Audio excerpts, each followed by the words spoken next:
26 minutes to 11. Joining me on the phone now. Well, it's not the phone, actually. It's some weird contraption that just about works. Maria Caulfield, the MP for Lewes. Morning, Maria. Good morning. It's... is it me, or is it look like a summer's day out there at the moment? It does, but I think we've got rain forecast for Bank Holiday Monday, so... it wouldn't be a Bank Holiday Monday, would it? No. without the rain. It's all come at a nice time, actually, because we're at a point in COVID where a lot of people think it's all over because we've been so successful as a country with the vaccine rollout. But where do you think we are with this? Yes, I think we're in a good place, and obviously we don't want to get too complacent, but the vaccine take-up has been huge and much better than expected, and we're now heading into those who are kind of in their 30s now, so we're getting to a point where most adults will be have at least had their first jab pretty soon. Over half the population have been vaccinated already, so we're doing really well, and the evidence is showing that the vaccine is kind of better than expected in that it stops you getting the virus in a lot of cases, but if you do get it, you get a much milder form. Hospitalisations have dropped, death rates have dropped, thankfully, and we're starting to see evidence that it does also stop you passing it on to someone else. So it's doing really well. I mean, our two big concerns are, should a variant come along that is resistant to the vaccine, and also do we need a booster? So I think plans are already in place for a booster vaccine should we need one, because what we don't know is how long this kind of protection lasts. It may last forever, but it may be that we do need a booster injection every once in a while, like the flu jab. I was going to ask you about that, because we hear reports that the government have bought 60 million doses, I think it's of the Pfizer vaccine, for the possibility they're planning for an autumn top-up for the most vulnerable. Would that be about right? Yeah, I mean, because it's very early days, and normally you would have an idea with a vaccine around how long immunity lasts. But because obviously we've had to react to a pandemic and get it out there pretty quickly, we're learning as we go along with this vaccine in terms of how long immunity will last. So there are people who've had the vaccine who are having the antibody checked quite regularly. What we know at the moment is antibodies seem to be holding up, but we want to be ready that come the winter months, if all of a sudden antibodies are waning, that we're ready with a booster jab, that we're not then putting in orders. So we may never need them, but it's always better to be prepared. Yeah, now there are varying different reports from varying different scientists about possibly what's going on at the moment. One or two saying it's very, very good news at the moment, and that we're likely to sort of move on quite swiftly because of the vaccine. But then there are others who are a little more cautious, including Boris Johnson, who's actually said that we're unlikely to escape a third wave, which is likely to come across from Europe at some point. It's hard. I mean, people get confused. I mean, I'm confused about all this. I don't know where we're going. I mean, I look at daily the figures that come up on the checker to see who's got locally, and they've gone up in the last week, as have they in Lewes. Not by a huge amount, but last week we were talking about 8 people had got it or were getting it, and now we're talking about 17. So it's very, very confusing, the message that is coming out. Are we clutching at straws? No, I mean, I think we would, as we lift restrictions, we do expect numbers to go up, and our marker is, do those people then need hospitalisation, and are there deaths as a result of that? And we have seen numbers go up slightly as we lift up restrictions, and they usually happen about 10 to 14 days after the restrictions are lifted, and that's why we don't rush into opening the next lot. But we haven't seen that the hospitalisations come through, so we are fairly confident that come May, we can lift those restrictions further. And to be honest, in May, a lot of the restrictions are lifted. So you will be able to do things like indoor pubs and indoor eating and mixing with households. So there will be a considerable lifting of restrictions in May. The one we are concerned about is international travel, because other countries are slightly behind us with their vaccinations. Europe does have a third wave, and many of the countries there are still in lockdown. And the worry is, while we've got our borders closed at the moment, we can lift restrictions and see a little bit of an increase, but we can manage it. If we open up our borders, does that suddenly become out of control? And so, that's kind of the decision that has to be made. So I think we will see domestic restrictions lift further, is my prediction, for sure. But it will be international travel that will be difficult one to call. I was going to say the important thing here is the domestic stuff, really, because I know how important international travel is to obviously the aviation industry and those working in that side of things. But I'm guessing that there will be some support for them, because I don't think it's quite so important that everybody tries to get a foreign holiday this year. Because there's plenty to do in the UK, and it would be a good boost for UK businesses is one way of looking at it. But going on from that, are we likely to see this as an ongoing thing, like we do, say, with the flu, so-called flu season? Are we likely to see a COVID season every year from here on, do you think? Well, again, it's hard to predict. And if we can get on top of globally, this is. So unless we tackle this globally, even though we're doing well, we still have issues that we've got to be mindful of. But if globally we can get on top of this virus now, before any kind of resistant variants come along, then maybe not. We just don't know.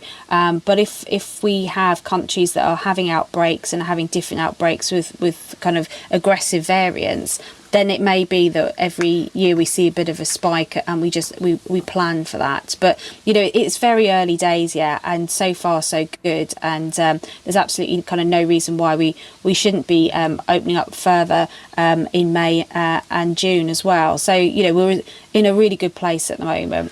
Yeah, well, let's hope it all continues. And while we're on that subject of sort of things that have kept people occupied for a while, one of the things that's been going on in the background of COVID, while Boris Johnson has been doing his stuff as Prime Minister, he's apparently had his flat, I think decorated is probably the way to do it. And there's some sort of discussion and disagreement about how it was paid for.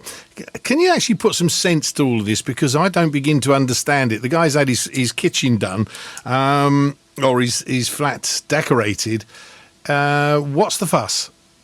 Well, I'm not quite sure, and obviously I've been on the doorsteps lately, and I'm not quite sure that residents and constituents understand what the fuss is about. I mean, this is a state-owned property, so it's not his own property, and he's paid for it himself. There's an investigation into kind of were the proper declarations made. He says that they were, and I'm sure the Electoral Commission will investigate that thoroughly to make sure that was the case. But he's used he's paid for it himself. A state, the country owns Number 10. He's only, he's going to be Prime Minister, hopefully from my view, for a long time. But he's invested in decorating that. Every Prime Minister does. I mean, previous Labour Prime Ministers used taxpayers' money to pay for it, and paid a lot more than Boris has. So I think election season has a lot to do with this, and I think the media and kind of the Westminster bubble are very excited about it. But the ordinary man and woman in the street, to be honest, they're worried about their jobs. They're worried about seeing their families again and getting their vaccine. They're worried about the environment. Potholes is a big issue. I'm not sure that this is landing with the ordinary person in the street who's got issues of their own to worry about. Yeah, the only problem here is, of course, it is being lined up as just another thing that Boris hasn't told the truth about, is how it's being seen. And it's also being seen as, on the other side of the coin, as a little bit of political opportunism from the opposition, as a slight diversion from the COVID situation. Why do politicians seem to go down this road of we can't actually knock what they've actually done, so we'll go at this from another angle? What does it achieve? Well, I quite agree with you. I mean, locally, I don't tend to engage in negative politics. I don't tell you why you shouldn't vote for the other person. I tell you why you should vote for me. And I think the public prefer that. And I think we've seen that in the opinion polls. The opinion polls yesterday show that the Conservatives have gone ahead further in the polls with an 11-point lead. People don't like being told how to judge someone or, given negative facts, people can make their own decisions when the facts are out there. And they do feel that the government's done a good job with the vaccine rollout. They can see what's happening in Europe. They can see what's happening in India. And, we made mistakes at the beginning. There's no doubt about that. We've learnt from those, and, our economy's opening up. People are starting to come off furlough. Businesses are starting to get some money back in and their cash flow going. So, that's what people are really focusing on. And all this negative stuff, he said, she said, it turns people off politics completely and does no politicians any favours. Yeah, okay. Well, I think we'll move on from that, because I think, like a lot of people, it does get a little tedious looking at from the outside onto the inside of some of the goings-on of the Westminster bubble. So let's turn to some local stuff. I got a question in this morning from Ross, who says, a question from Maria. I'm wondering if she shares my concerns about the continuing building going on in Polegate, Stonecross and West Ham. I live on the mill in Polegate and understand that Taylor Wimpey, or the company that are applying to build the estate and the bypass, another estate is planned at Stamfold for a further 400 houses plus 800 at Hindland. No provision for schools, doctors, surgeries, etc. seem to be planned. With all the empty spaces in town centres, would it not be better to utilise these spaces? Now, for Polegate, you could actually sort of substitute pretty much any town you want, because there's lots and lots of building and lots of opposition to some of this new building. But what would you say to Ross's comments there? Yeah, I completely agree with him, and I've objected to the Morning Mills farm development in Polegate, which kind of crosses the border with Eastbourne, to be honest. It's our last green space between Polegate and Eastbourne, and I'll also be objecting to the Dainscroft site. That does have provision for a new GP surgery, but when you've got nearly 1,000 new homes, any increase in the medical centre there is swallowed up by the new housing. We have increased we've extended the primary school in Polegate, but again, that's virtually at capacity now. So, I completely agree. We're not against housing locally. It is the sheer scale of it, and what happens is, and then the mill is a new housing development as well, so I don't want to be critical of the mill, but what happens is people from outside the area move in, and it's not that we're not welcoming, but we are seeing young families who just can't afford, who've grown up in Polegate, just can't afford to have a home of their own to either rent or to buy. So the housing isn't actually meeting the housing need of local people. It's just bringing in more people we all know what the A27's like at the moment, school places, GPs. So, yeah, he's absolutely correct, and that's why I'm objecting it. I'm not against housing, but 1,000 homes, if you put Dainscroft and Morning Mills together, we just can't take it. And that's without, even talking about the loss of green space. We're literally merging Polegate into Eastbourne, and I'll be calling it in with the Secretary of State. He declined and refused it previously, and so I hope he will do the same again this time. But yeah, I'm very, very much in agreement. Yeah, this is happening all over, and you and I have had this discussion before about infrastructure. But just to give you an idea, okay, now I live south of here around Howsham. My wife actually wanted to get a doctor's appointment, had a particular doctor. I'm not going to name them because it would be unfair, but let's put it this way: at 20 to 6. Well, the doctors are open till about 6:30. At 20 to 6, she phoned the doctors, was told she was number 9 in the queue. Okay. An hour later, she's still there waiting, and in the end gave up. Phoned the doctors again the following morning. Took half an hour to get through, only to be told that a doctor would get back to her. This is for the COVID regulations, but it was half a day later that she got called back for the problem. That clearly tells me that there is not enough infrastructure around the area. They are cramming houses in. It doesn't matter whether it's Polegate, it's Hailsham, it's Uckfield, it's Lewis or Ringmer. They seem to be trying to cram in too many houses with nowhere near enough infrastructure, be it doctors' surgeries, be it facilities for education, or be it roads. There's just not enough of it. Why is not enough being made of this? We hear silly stories about Boris not paying for his, or possibly paying for his decoration, but there's nothing about anywhere to be seen about the noise that politicians are making about, or should be making, about the infrastructure or the lack of it with all this new development. Well, I mean, I'd slightly disagree with you there. So the government brought in a housing white paper last year to significantly increase housing numbers in the southeast, and I think you'll find that most Sussex MPs wrote in very strongly against that, and the government dropped the extra housing numbers. It doesn't hit the headlines because journalists are so interested about wallpaper and curtains, but we do. We myself and Caroline Ansell, for example, the MP in Eastbourne, we're objecting to these developments. We're calling them in with the Secretary of State, even though both of the developments that I'm objecting to do have a school and a GP practice in them. We think that's a Trojan horse to build 1,000 homes, because when these things have gone before planning before, all of a sudden, once they've got permission, the school and the medical centre disappear is the usual trick. I'm not saying that's the case in this, but we have concerns about that. But these are decisions made by local councillors, and I do try and say to residents, you've got local elections coming up, and I'm not saying, obviously, I'm not, saying how people should vote, but local councillors have a lot more power than people think. They are the ones that make planning decisions. They are the ones that can, speak up against planning decisions. They get your potholes fixed. They run social care. And so I would really ask local councillors, what are they doing with about these developments? Because they have votes. They vote for these at planning meetings. I don't have a vote, but I'll certainly work with residents because I share those concerns. So we do a lot of work, but for some reason, the work often doesn't get picked up in the media. But, if anyone contacts me on these developments, they can be assured that I'll be supporting them against them. Yeah, it's a subject we can't go too near at the moment, but hopefully in a month's time we'll be able to discuss a little more about the activities of the local councils regarding planning and stuff. But it just seems to me that. It's like I'm guessing it's a bit like the upgrade of the A27 and various other things that just goes on and on and on, and quietly underneath it all, everything that they wanted to happen is gradually happening. We're getting sort of crammed a bit, aren't we?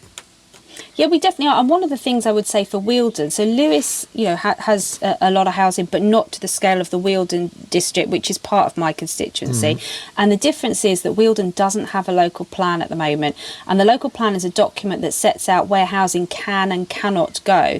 And for example, in Newark, which is in the Lewes district, we had a site called Mitchell Woods Farm that the developer's been trying to develop for years. It's not in the local plan, it's not in Newark's neighbourhood plan, and so we were able to get it refused. We don't have that in Wealdon, and so developers can pick any greenfield site they want and put it in an application with the chance of it getting approved.